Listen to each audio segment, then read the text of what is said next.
నమస్తే. Welcome to పొలిటెంట్ media. భక్తి భాస్కర చూస్తున్న వాళ్ళందరికీ ముందుగా నమస్తే అండి. ప్రస్తుతం మనతో ఉన్నారు ప్రముఖ ఆధ్యాత్మికవేత్త నిశాంత్ శర్మ గారు. మరి గురుగారితో మాట్లాడి మనకున్న ఆధ్యాత్మికమైన సందేశాల గురించి, విషయాల గురించి అడిగి తెలుసుకుందాం. నమస్కారం గురుగారు. మహాదేవ. గురుగారు అంటే ఒకప్పుడు చూసుకున్నట్లయితే మనం పెద్దవాళ్ళు చెప్పిన ప్రకారమే నడుచుకునేవాళ్ళం. ఏదైనా దానం చేయాలంటే వాళ్ళు ఇవ్వచ్చంటే మనం ఇచ్చేవాళ్ళం. ఇప్పుడు ఈ యూట్యూబ్స్ వచ్చిన కానించి ప్రతి ఒక్క వీడియో చూసి మన ఇది ఇవ్వద్దా? ఏది ఏ పని చేసినా డౌట్‌గానే మారిపోతుంది. అందులోను ఇప్పుడు పాత బట్టలు ఎవరికైనా దానం జేస్తే మన దగ్గరున్న మంచి అనుకోవచ్చు, మన దగ్గరున్న ఆదాయం అనుకోవచ్చు, వాళ్ళకెళ్ళిపోతూ ఉంటుంది అనే సందేహంతో చాలామందున్నారు. ఇంతకీ పాత బట్టలంటూ దానం చేయొచ్చంటారా? ఒకవేళ దానం చేస్తే ఎవరికి ఇయ్యొచ్చంటారు? పాత బట్టలే ఇవ్వాలా? కొత్తయి గూడా ఇవ్వచ్చంటారా? అమ్మ, పాత బట్టలు ఇస్తే వీళ్ళ లక్ష్మి వాళ్ళకి వెళ్ళేది అంటూ ఏముండదు తల్లి. హ్మ్. వీడి దగ్గరుండే దరిద్రం వాళ్ళకెళ్తాది, అంతేగాని లక్ష్మి ఏముండదు.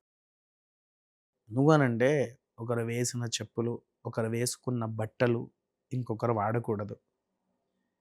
మీ ఒంటికి తెలవని దరిద్రం ఏదైతే ఉంటదో అది మీ బట్టలకుంటే అది నువ్వు వేసుకున్నప్పుడు అది వాళ్ళకు వెళ్ళిపోతుంది.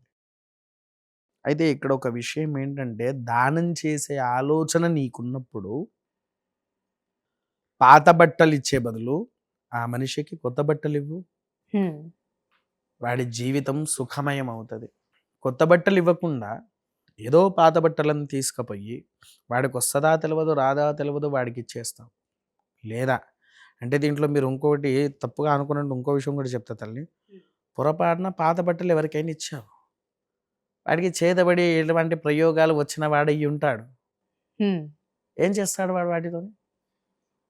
తీసుకెళ్ళి ఇంకా చేసుకుంటా పోతూ ఉంటాడు వాడు. అవునా? అందుకే పొరపాటున ఏ మనిషికి కూడా నీ పాత వస్త్రాలు ఇవ్వకూడదు అనేటువంటిది ధర్మం. అంటే మన ధర్మంలో ఉందంటారా? ఉందమ్మా. ఆహా! లక్ష్మీదేవి పోదు వాడింటికి, నీ దరిద్రమే పోయేది. హ్మ్. ఆ! వీడి దరిద్రం వాడికిస్తున్నాడు. వాడు దరిద్రవంతుడవుతున్నాడు. ధనవంతుడైతే గనక దరిద్రవంతుడవుతున్నాడు. దరిద్రవంతుడైతే గనక ధనవంతుడవుతున్నాడు. అర్థమైందా? ఇదే అందుకోసమే వీళ్ళేంటి దరిద్రం అనే పదాన్ని వాడకుండా లక్ష్మి వస్తది అన్నట్టుగా వీళ్ళను మభ్యపెడుతున్నారు. ఇంకో మాట చెప్తా తల్లి. ఇప్పుడు సరే నువ్వు బట్టలు ఇస్తున్నావు, తీసుకుంటున్నావు. మనిషి అందరి పర్సనాలిటీలు ఒకటే రకంగా ఉంటుందా తల్లి? ఉండదు గదా! ఒకడు లావుంటాడు, ఒకడు సన్నగా ఉంటాడు. అవునా? మధ్యధరంగా ఉంటాడు. అంటే దీంట్లో large, XL, double XL large, large ఇలా ఎన్నో ఉంటాయి. అవునా? అందులో వాడికి ఏం వస్తదని?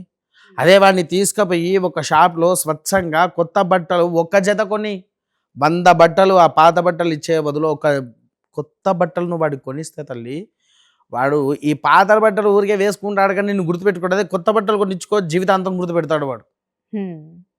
అదే నీ ఇంటికి ఎవరైనా మీ బంధువులు వచ్చినప్పుడు ఆ పాత బట్టలు రవిక బట్టలు కూడా చాలా ఉంటాయి. అవును. జాగిడి పీసులు, కట్టిన చీరలు కూడా ఉంటాయి. మరి వాళ్ళకెందుకండి కట్టిన చీరలు చేతిలో పెట్టి దండం పెట్టరు? కరెక్టేనా? అంతే. వస్త్రాలు గూడా మగవాళ్ళకు ఈయన వేసుకున్న బట్టలే గదా! పోయి ఆయనకి చేతిలో పెట్టి బట్టలు పెట్టు. ఎందుకు కొత్తయి కొనివ్వడం? లక్ష్మే గదా తల్లి! కొత్తయిస్తే లక్ష్మే గదా! పాతయిస్తే లక్ష్మే గదా! మరవే చేతిలో పెట్టి దండం పెట్టే ఏముంది? అవునా? ఎందుకు మన వాళ్ళకి కొత్తయి కొనిస్తున్నారు? కొత్తయి కొన్నయి చేతిలో ఎందుకు పెడుతున్నారు? నీకోసం కొనుక్కున్న చీర మీ అక్క వచ్చినందుకు అది నువ్వు కట్టకుండా మీ అక్క చేతిలో పెట్టావు. నీకోసం కొనుక్కున్న చీర మీ చెల్లెల చేతిలో పెట్టావు. హ్మ్. నీకోసం కొనుక్కున్న చీర మీ వదిన చేతుల్లో పెట్టావు. అవి వాడనివి. అదే వాడినయి వాళ్ళ చేతిలో పెట్టు. ఏమంటారు?